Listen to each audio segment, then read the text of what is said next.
اب وہ چند مناظرے آپ کی خدمت بیان کروں اور اس کے بعد پھر موضوع کو میں تھوڑا سا تبدیل کروں. یحییٰ ابن اقسم کے ساتھ کچھ اور ملاقاتیں بھی ہوئی. یحییٰ ابن اقسم بہت بوڑھا آدمی اور امام بہت چھوٹے، یعنی سمجھ لیجئے کہ وہ 70-80 برس کا ہے اور امام 7-8 برس کے، اتنا فرق. امام کی خدمت میں آتا ہے اور امام کی خدمت میں آنے کے بعد کہتا ہے کہ یہ ابن رسول اللہ، ظاہراً یہ جملے ہیں کہ واللہ خدا کی قسم میرے ذہن میں کچھ سوالات ہیں میں کرنا چاہتا ہوں، لیکن کان واللہ لاستحیی منک، ظاہراً یہ جملے ہیں. کہتا ہے کہ لیکن مجھے شرم آتی ہے کہ میں آپ سے کیسے سوالات کروں. یعنی یہ کہنا چاہ رہا ہے کہ میں اتنا بڑا عالم دین، اتنا بڑا صاحب منصب، اور آپ اتنی چھوٹی عمر کی، آپ سے میں کیسے سوال کروں، مجھے یہ سوال کرنے میں شرم آ رہی ہے. امام نے ارشاد فرمایا کہ کیا میں تیرے سوال کا خود ہی اظہار کر دوں؟ کہا کہ آپ بتا سکتے ہیں کہ میرے ذہن میں کیا سوال ہے. امام نے ارشاد فرمایا تسألنی عن الامام، تو سوال کرنا چاہتا ہے کہ امام کون ہے. کہنے لگا ہوا ھذا، واقعاً میرا یہی سوال ہے کہ اس زمانے کا امام کون ہے. فرمانے لگے انا ہوا، میں ہی تو وہ امام ہوں. جب یہ جواب سن لیا، اب تعجب کی بات یہ ہے کہ کہنے لگا پھر آپ کی امامت پر دلیل کیا ہے، علامت کیا ہے. یعنی تعجب کی بات یہ ہے کہ دیکھ رہا ہے کہ میرے دل کی بات انہوں نے اپنی زبان پر جاری کر دی ہے، اب اس سے بڑی دلیل کی کیا ضرورت ہے، علامت کی کیا ضرورت ہے. لیکن پھر بھی یہ کہتا ہے کہ آپ بتائیے کہ آپ کے امام ہونے کی کیا دلیل ہے، ما علامتہ، اس کی علامت کیا ہے. اب امام خاموش رہے، امام کا عصا بولنے لگا، اور امام کے عصا سے آواز آئی ان مولاي امام هذه الزمان یا هذا الزمان. یاد رکھ جو میرا مولا اور آقا ہے وہ اس زمانے کا امام ہے اور وہ حجت خدا ہے. اور جس طریقے سے عصائے موسیٰ جناب موسیٰ کی نبوت پر مہر بنتی ہے، اسی طریقے سے عصائے امام تقی کی امامت پر مہر بنتی ہے.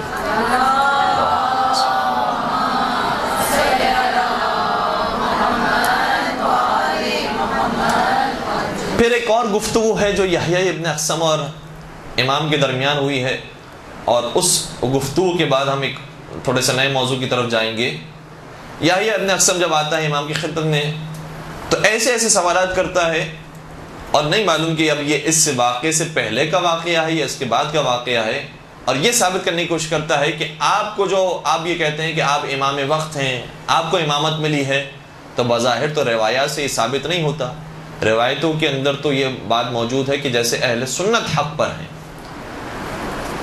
اور پھر خلیفہ اول خلیفہ ثانی کے بارے میں وہ جو روایتیں موجود ہوتی ہیں بیان کرنا شروع کرتا ہے. اب میں آپ کی خدمت میں وہ روایتیں خود کتاب ہی سرچ کر رہا ہوں. کہتا ہے کہ نبی اکرم کی ایک حدیث ہم تک پہنچی ہے کہ نبی اکرم کے اوپر جبرائیل امین نازل ہوئے اور یہ پیغام لے کر نازل ہوئے کہ خدا نے آپ پر سلام بھیجا ہے اور ایک سلام خلیفہ اول کو بھی دیا ہے. اس زمانے میں تو خلیفہ نہیں تھے، لیکن میں بات کو پہنچانے کے لیے آپ تک یہ عرض کر رہا ہوں کہ وہ جو بڑے بزرگ ہیں ان تک یہ پیغام پہنچائے کہ آپ پر بھی پروردگار کا سلام ہو. اور پھر رسول اکرم سے یہ بھی فرمایا کہ اے رسول آپ ان سے سوال کیجئے، سل ابا بکر هل هو عنی راض فانی عنہ راض. آپ ان سے معلوم کیجئے کہ کیا یہ خدا سے راضی ہیں، خدا تو ان سے راضی ہے. اتنا بڑا مقام ان کا کہ خدا ان سے سوال کر رہا ہے کہ کیا آپ خدا سے راضی ہیں، جبکہ خدا آپ سے راضی ہے. یعنی ہم وہ جو مقام سورہ فجر کی آخری آیتوں کے اندر دیکھتے ہیں کہ یا ایتها النفس المطمئنہ ارجعی الی ربک راضیۃ مرضیہ، کہ نفس مطمئنہ اپنے رب کی طرف پلٹا اس حالت میں کہ تو اپنے رب سے راضی ہو، تیرا رب تجھ سے راضی ہو. تو یہ بعد میں جو بعد والی بات ہے وہ پہلے لے کر آگے. خدا تو آپ سے راضی ہے، لیکن کیا آپ بھی خدا سے راضی ہیں؟ یہ ذرا پوچھیے. آپ اس روایت کے بارے میں کیا کہتے ہیں؟ اتنا بڑا مقام تھا ان کا. تو سب سے پہلی بات امام نے واضح کی کہ دیکھو کوئی بھی روایت ہم ایسی دیکھتے ہیں تو سب سے پہلے اسے قرآن کریم کے سامنے رکھتے ہیں. اگر قرآن کریم کے مطابق ہوتی ہے تو اسے قبول کرتے ہیں، ورنہ اسے دیوار پر مارتے ہیں، ورنہ اسے قبول نہیں کرتے. اور جو سنت متواترہ ہے جس کو آپ بھی مانتے ہیں ہم بھی مانتے ہیں، متفقون علیہ ہے، اس پر رہ کر ہم گفتگو کرتے ہیں. اگر اس کے مطابق کوئی روایت ہوتی ہے تو اسے مانتے ہیں، ورنہ قبول نہیں کرتے. اب دیکھیں اس اصول کو کیسے استعمال کیا ہے امام نے، اس میں ذرا ملاحظہ فرمائیے گا. اور پھر امام نے یہ حدیث بیان کی جو صحیح بخاری کی بھی شاید سب سے پہلی حدیث ہے کہ نبی اکرم نے ارشاد فرمایا تھا اپنے وقت آخر کہ میرے جانے کے بعد جھوٹی حدیثیں گھڑنے والے لوگ بہت بڑھ جائیں گے، میرے نام سے جھوٹی روایتیں منسوب کریں گے.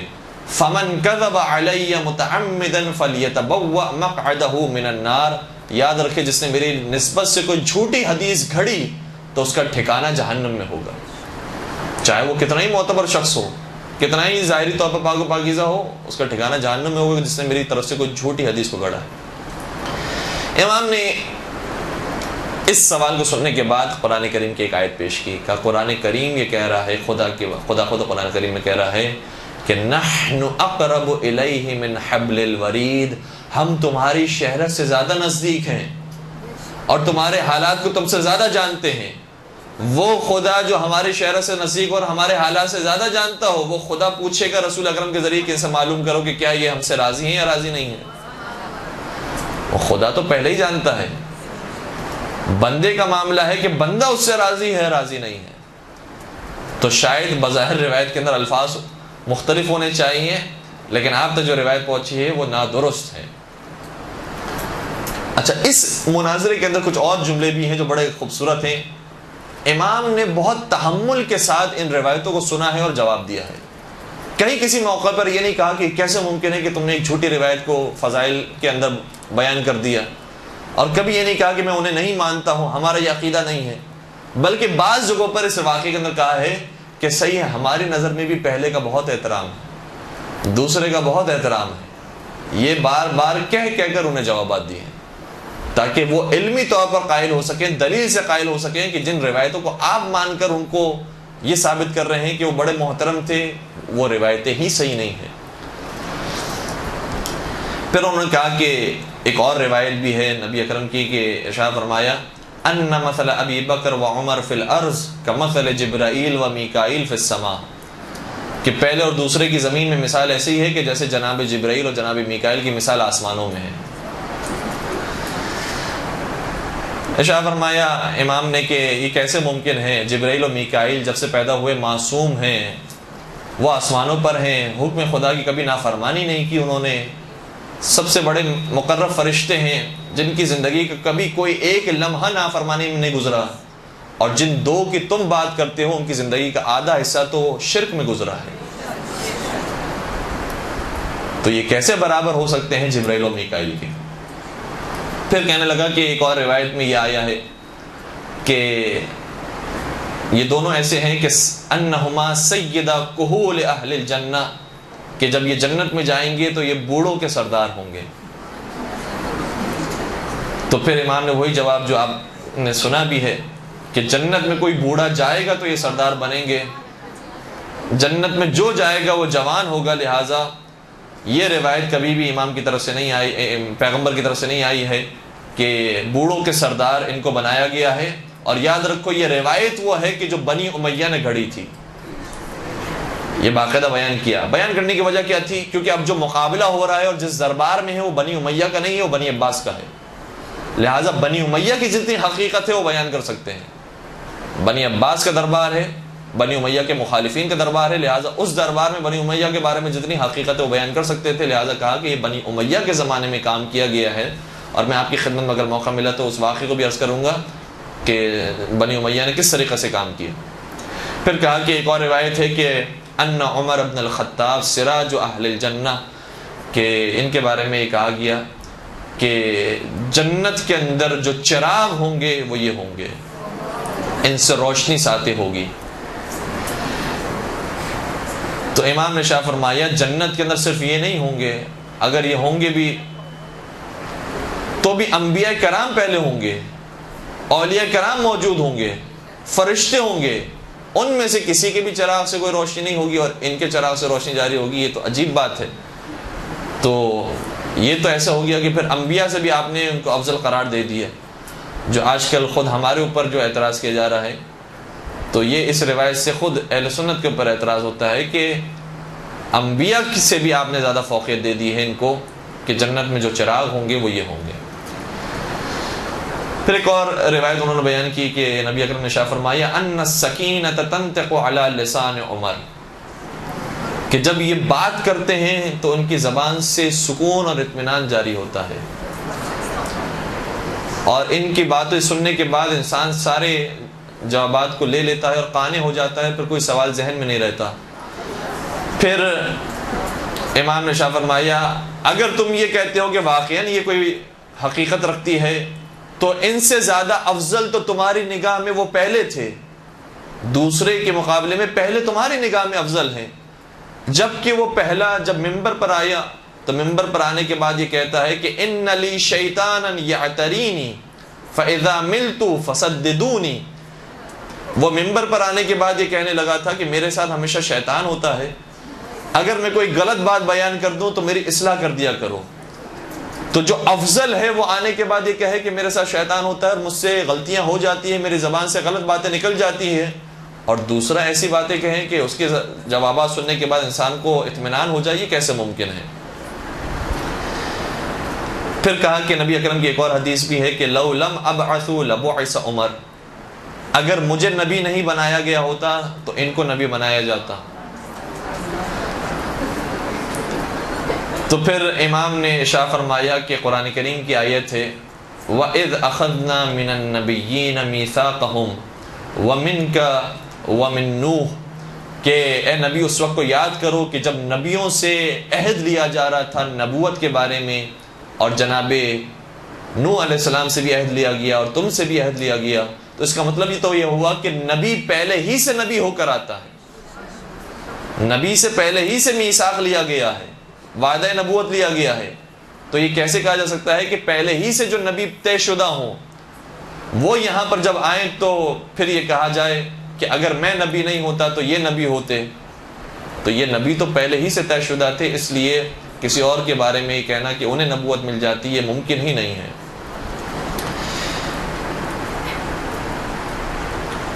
ایک درود پڑھ دیجیے گا محمد وآل محمد۔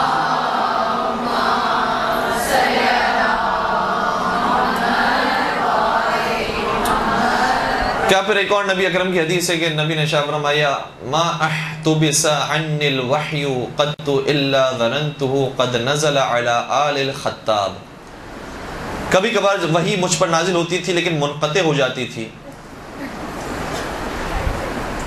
اور ایک طویل عرصے تک وحی نازل نہیں ہوتی تھی، تو میں یہ سوچا کر نبی اکرم کے بارے میں نعوذ باللہ یہ کہا جا رہا ہے کہ نبی اکرم ہمیشہ فرماتے ہیں میں سوچتا تھا کہ شاید یہ وحی مجھ پر نازل نہیں ہو رہی ہے بلکہ اس دوسرے پر نازل ہونا شروع ہو گئی۔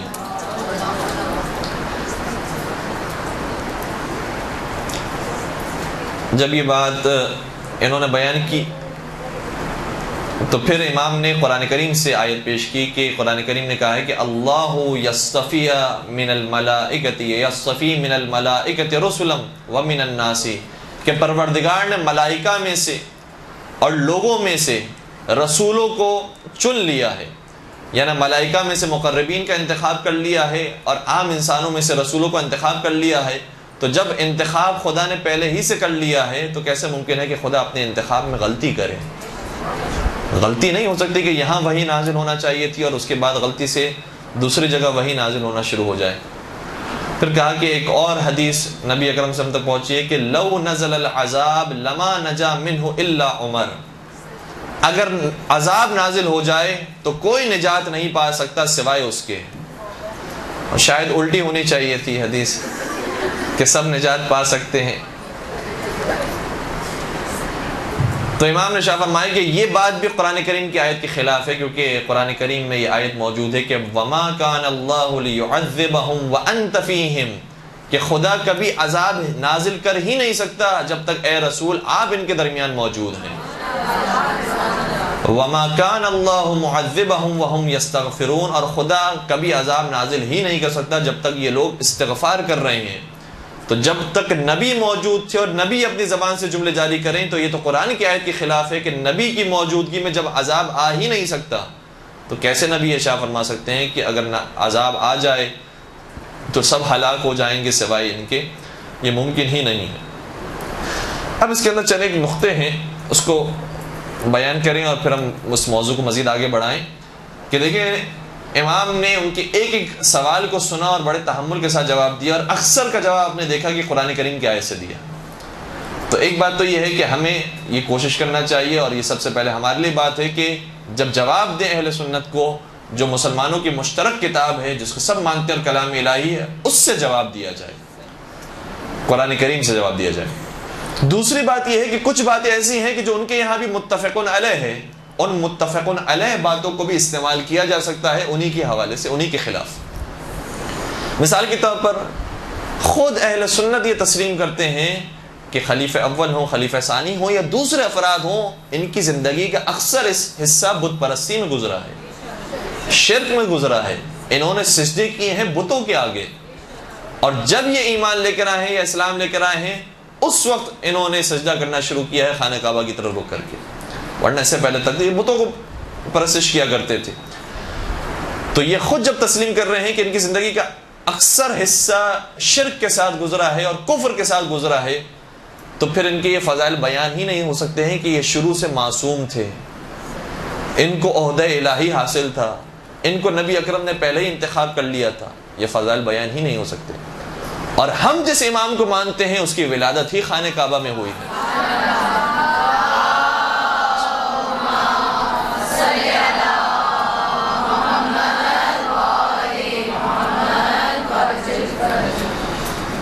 تو ہمارے امام میں الحمدللہ جو پوری تاریخ بیان ہوئی ہے، اور اہل سنت نے بھی اس کو نقل کیا ہے اور تسلیم کرتے ہیں، اب اس دفعہ خود ٹیلی ویژن پر بھی یہ بات آئی اور اعتراف کیا کہ ہمارے یہاں بھی یہ متفقون علیہ بات ہے کہ مولا کائنات وہ واحد انسان ہے جن کی ولادت خانہ کعبہ میں ہوئی ہے، اور انہوں نے کبھی اپنے سر کو نہیں جھکایا ہے اور کبھی سجدہ نہیں کیا ہے سوائے حقیقی معبود کے، بتوں کے سامنے کبھی سجدہ نہیں کیا ہے۔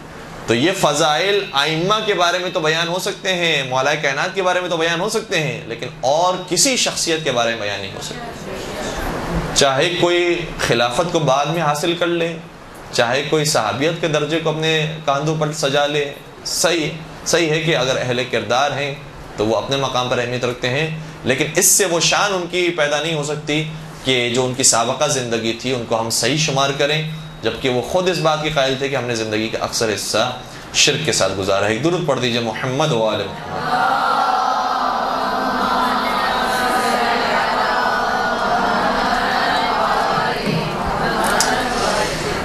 یہ جو فضائل بعض دوسری شخصیات کے بیان ہوئے ہیں، جبکہ حقیقت میں وہ فضائل ائمہ اطہار علیہ السلام کے ہیں، یہ کیوں ہوا اور کیسے ہوا اس کو تھوڑا سا بیان کر کے ایک نتیجہ اہل سنت عالم دین کا بیان کرتا ہوں، اور پھر آج کی درس یہ مکمل ہو جائے گا۔ ابن ابی الحدید معتزلی نے شرح نہج البلاغہ میں ایک واقعے کو لکھا ہے۔ ابن ابی الحدید اہل سنت عالم دین، اور اس کی کتاب کو خود وہابی حضرات نے بھی اپنے سافٹ ویئر میں جگہ دی ہے اور اسے تسلیم کیا ہے۔ بہت بڑا مورخ، بہت بڑا ادیب، بہت بڑا شاعر، واقعاً علمی طور پر مضبوط شخصیت ہے، اور شاید یہ کہنا بھی نادرست نہیں ہوگا کہ جتنی بھی نہج البلاغہ کی شرح لکھی گئی ہیں اس میں شاید بہترین شرحوں میں سے ایک شرح ابن ابی الحدید معتزلی کی ہے۔ ایسے ایسے واقعات کو اپنی کتاب کے اندر لکھا ہے کہ جو پہلے کی پرانی کتابوں میں اب وہ محو ہو گئے ہیں، مٹ گئے ہیں، جلا دیے گئے ہیں، اب کسی اور کتاب میں باقی نہیں رہے ہیں وہ واقعات سوائے ابن ابی الحدید معتزلی کی کتاب کی۔ یعنی کچھ تاریخی حقائق کو اگر آپ کو تلاش کرنا ہے تو صرف ان کی کتاب میں ملیں گے اور کسی کتاب میں نہیں ملیں گے۔ اتنے بڑے مورخ۔ انہوں نے لکھا کہ جب امام حسن علیہ السلام سے صلح ہو گئی،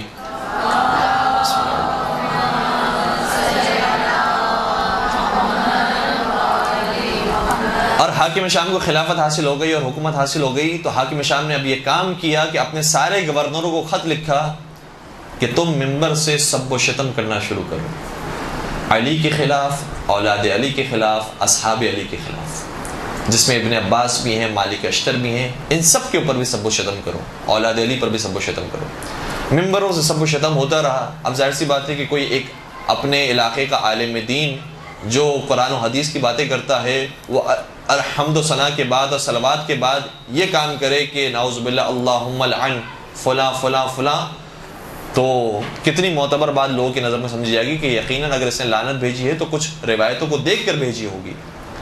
معتبر بات سمجھی جائے گی. لہٰذا یہ سلسلہ جاری رہا.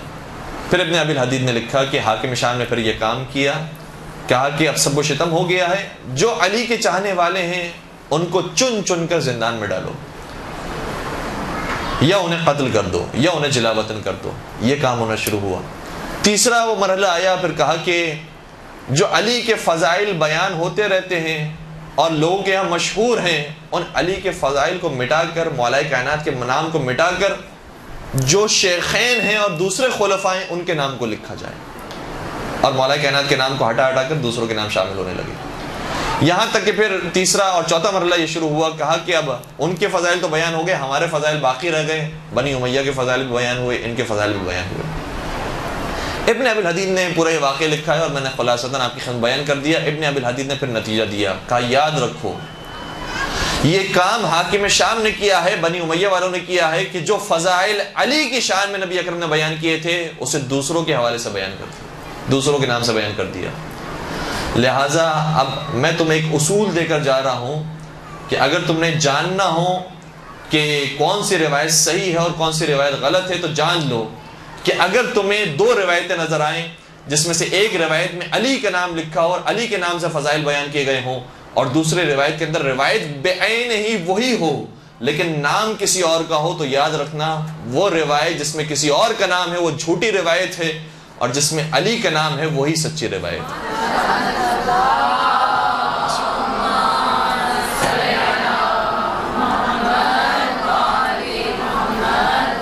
اس پروردگار سے دعا کرتے ہیں کہ ہمیں زندگی اور موت کے وقت محبت محمد و آل محمد کے ساتھ رہنے کی توفیق نصیب فرما, اور سیرت محمد و آل محمد پر چلنے کی توفیق نصیب فرما. زمانے کے امام کے ظہور میں تعجیل فرما, ان کے عاشقین جانثاروں میں ہم سب کا نام شامل فرما. ربنا تقبل منا انک انت السمیع العلیم وتب علینا انک انت التواب الرحیم برحمتک یا ارحم الراحمین. برحمتک یا ارحم الراحمین. وصلی اللہ علی محمد وآلہ الطاہرین.